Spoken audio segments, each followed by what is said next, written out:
Vous allez bien ce matin? Est-ce que vous allez bien? Si personne ne vous a demandé comment est-ce que vous allez, moi je vous demande, est-ce que vous allez bien? De façon personnelle, est-ce que tu vas bien? Tu vas bien ce matin ou pas? Si ça ne va pas trop, si tu as passé le moral, n'inquiète pas, ça va passer. Tu vas voir qu'en peu de temps, tu vas te retrouver. En peu de temps, tout va commencer à s'améliorer. C'est comme ça. Ça demande juste du temps. Juste du temps. Ne sois pas paniqué. Ne sois pas, voilà.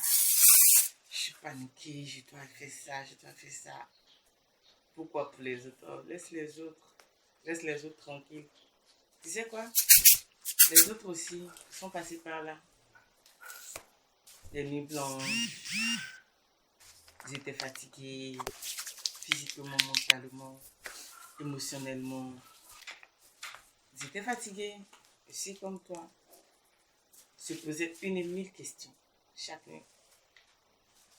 Mais aujourd'hui, tu les regardes. Tu te dis, waouh. Ils sont passés par là.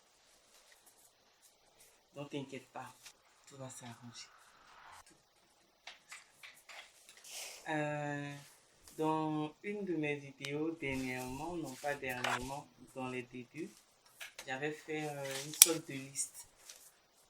Une sorte de liste. Quand je vous expliquais ici que une chaîne n'a pas une seule émission. Et c'est vrai, hein, voilà, RTI n'a pas que le journal. Voilà, il y a d'autres émissions de divertissement, de sport et voilà, des séries, tout ça, j'en passe. Donc, comme je vous disais, une fois, une chaîne n'a pas une seule émission. J'ai ma chaîne YouTube. Vous allez me voir sur TikTok. Ce sont les mêmes vidéos que je poste sur TikTok, sur Facebook, sur YouTube, sur mon Instagram. Mais j'ai ma chaîne YouTube. Sur ma chaîne YouTube, voilà.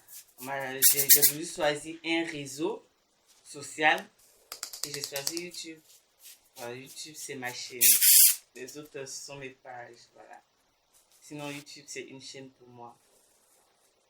Donc, sur une chaîne qui s'appelle Le Fauteuil des Jeunes, pour ceux qui nous prennent en masse, pour ceux qui ne me connaissent pas, pour ceux qui, voilà, qui viennent de me découvrir. Ma chaîne YouTube, c'est Le Fauteuil des Jeunes. Le Fauteuil des Jeunes, je parle de, c'est un média, c'est un parcours, une jeunesse et puis de l'impact. Voilà. Donc, c'est pour venir à ce que je disais avant. On commence quelque part. On commence à... C'est pas forcément parfait. C'est pas forcément parfait. Pas forcément. Parce que je vous comprends en tant que jeune. Je vous comprends. Je me dis, ils attendent que ça soit parfait. Ce projet qui les anime, là, ils attendent que ce soit vraiment parfait. Ils essayent de parfait. Parce que je sais et je suis convaincue. Je suis convaincue, hein. Je suis convaincue qu'ils ont des projets, la jeunesse. La jeunesse a des projets. Ils attendent peut-être une opportunité. Souvent, l'opportunité ne viendra pas. Si je vous le dis, c'est que c'est vrai. Souvent, l'opportunité en elle-même ne viendra peut-être pas. Peut-être pas, elle ne viendra pas. Mais le projet, il est là. Et tu sais, l'opportunité qui est devant toi, c'est que tu me vois. Oui, je parle. La seule opportunité que tu attends là, c'est de me voir. Et tu me vois. Le projet, il est là depuis 3 ans, 4 ans, 5 ans. Je commence par quoi? Tu vas un peu dans tous les sens. Je commence par quoi? Tu commences par le fauteuil des jeunes. Le fauteuil des jeunes, c'est pour la jeunesse. Tu es jeune, donc tu commences par le fauteuil des jeunes. Tu viens et tu nous dis, tu nous présentes. C'est pas, c'est pas ton projet en soi-même qui nous intéresse. Nous, c'est ce qu'on va faire de ce projet-là. Ouais, c'est ça qui nous intéresse. Non, c'est pas ton projet en soi qui nous intéresse. Nous, ce qu'on veut, c'est qu'à travers ton projet, là, il y ait de l'impact sur les autres jeunes. Voilà, sur la jeunesse qui arrive. Voilà, il vous a dit ça la dernière fois. Ça passe aujourd'hui. On nous appelle tonton, on nous appelle tanti, on nous appelle tata. Avant, c'est nous qui appelons les autres. C'est mon tonton, c'est ma tante, c'est ma tata. Vous voyez, on grandit, on évolue. Aujourd'hui, on est adulte. Donc, toi, ton projet, ça peut impacter une personne qui arrive, qui est très proche. Toi, ton projet, tu peux en mettre un autre regard. Tu peux amener les autres à voir peut-être, même si c'est quelque chose qui existe déjà, mais à travers toi, on pourra voir un autre éclat. On pourra voir voilà, voilà, une autre vision. Donc, qu'est-ce que tu as? Si tu n'as pas la stratégie, le fauteuil des jeunes a la stratégie. On a la stratégie, je n'arrête pas de vous le dire. On a la stratégie. Donc, ce serait bien que vous passiez. Aujourd'hui, voilà, c'était pas pour parler forcément du fauteuil des jeunes et pour venir à ce que je disais. Sur une chaîne, il n'y a pas qu'une seule émission. Les mercredis, pour moi, c'est un moment pour moi de me recentrer sur moi-même. Les mercredis, généralement, je suis dans un mood voilà, je ne dirais pas concentration totale, mais de méditation. Voilà, c'est le mot. Les mercredis, pour moi, c'est un moment de méditation. Et puisque une chaîne n'a pas une seule émission, les mercredis, on va parler de quelqu'un qui m'a fait et qui continue de me faire beaucoup de bien. Je sais que vous le connaissez, vous avez déjà entendu parler de lui. Je sais que vous le connaissez. Je vous parle de Jésus. Vous aussi, vous le connaissez. Vous connaissez Jésus.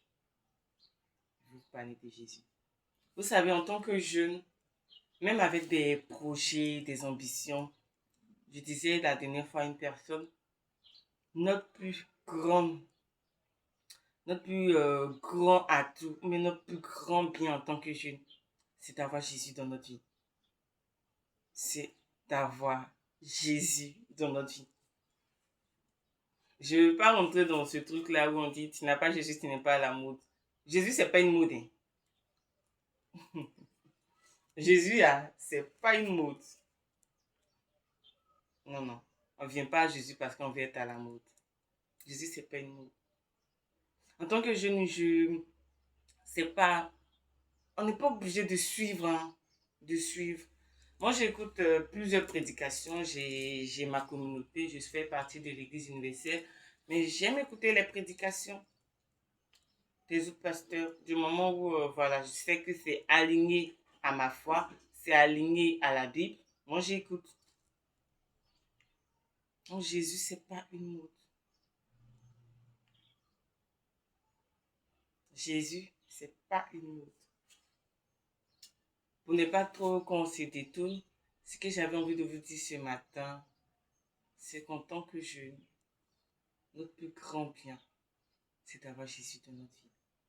Et je ne sais pas où nous sommes, parce que je me mets dedans, avec notre relation avec Dieu, avec nos relations avec Jésus. Je ne sais pas trop où vous êtes, à quel niveau vous êtes. Mais je veux vous dire, si vous l'avez accepté, ne le lâchez pas. Oh non, non, ne lâchez pas Jésus. Ne lâchez pas sa main. Quel que soit ce qui peut se passer dans votre vie, ne laissez pas la main de Jésus. Tu dis, telle chose m'éloigne de Dieu, telle chose. Eh, il t'a dit de revenir. C'est lui qui l'a dit. Il t'a dit de revenir. Il t'a dit de le chercher de tout ton cœur. Quel que soit ce que tu as pu faire, je te dis, ne laisse pas la main de Jésus. Donc, c'était Mystère du fauteuil des jeunes. C'était aujourd'hui partager, voilà, partager cette petite voilà, méditation avec vous. Que en tant que jeunes, nous devons accepter et attraper la main de Jésus, quel que soit ce que nous traversons. Lui faire confiance. Lui, vraiment, vraiment lui faire confiance. Parce que lui,